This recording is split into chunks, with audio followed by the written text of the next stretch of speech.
ஆளுமைமிக்க அரசியல்வாதியாக pure politics பயிற்சி பட்டறை நேரடி இணைய வழி வகுப்புகள் உங்கள் சீட்டிற்கு முந்துங்கள் 7338824242.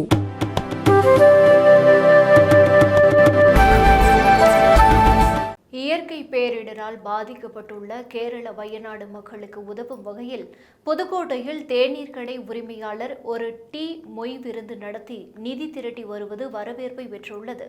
புதுக்கோட்டை மாவட்டம் மாங்கனாம்பட்டியைச் சேர்ந்தவர் சிவகுமார். இவர் வம்பன் நால்ரோடு பகுதியில் கடந்த 10 ஆண்டுகளாக டீ கடை நடத்தி வந்தார். இவர் தற்போது மேட்டுப்பட்டி இந்திரா நகரில் பகவான் என்ற பெயரில் டீ கடை நடத்தி வருகிறார். நடுத்தர குடும்பத்தில் பிறந்த இவர் சமூக ஆர்வலராகவும் செயல்பட்டு வருகிறார். இவர் கஜா புயல் மற்றும் கொரோனா காலத்தில் தான் நடத்தி வரும் டீ கடையில் மொய் விருந்து நடத்தி அனைவருக்கும் இலவசமாக டீ கொடுத்து அதில் வரும் மொய் பணத்தை பொதுமக்களுக்கு உதவிடும் வகையில் அரசிடம் வழங்கினார். மேலும் இலங்கை பொருளாதார நெருக்கடியில் சிக்கி தவித்த மக்களை காப்பாற்ற தமிழக அரசு பொதுமக்களிடம் இருந்து உதவி கோரிய போது மொய் விருந்து நடத்தி அதில் வந்த பணத்தை அரசிடம் கொடுத்து இலங்கையில் பொருளாதார நெருக்கடியில் சிக்கி தவித்த மக்களுக்கு உதவினார். இந்த சூழலில் கேரள வயநாடு நிலச்சரிவில் சிக்கி வாழ்வாதாரம் இழந்து தவிக்கும் மக்களுக்கு உதவும் வகையில் சிவகுமார் தனது டீ கடையில் டீ மொய் விருந்து நடத்தி வருகிறார்.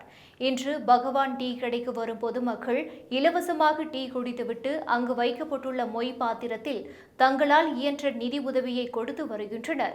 அதில் மேட்டுப்பட்டி பகுதியைச் சேர்ந்த மாரிமுத்து என்பவரின் மகனும் 7ஆம் வகுப்பு மாணவனுமான சபரி என்ற சிறுவன் தனது சேமிப்பு பணமான 5000 ரூபாயை மொய் பணமாக கொடுத்து தேநீர் குடித்து சென்றது பலரது கவனத்தையும் ஈர்த்தது. இந்த நிதி முதல்வரின் நிவாரண நிதிக்கு அனுப்பி வைக்கப்பட உள்ளது. டீ கடை நடத்தி வரும் சிவகுமாருடைய செயல் மற்றவர்களுக்கு முன் உதாரணமாக திகழ்வதோடு பொதுமக்களிடம் மிகுந்த வரவேற்பையும் பாராட்டையும் பெற்றுள்ளது.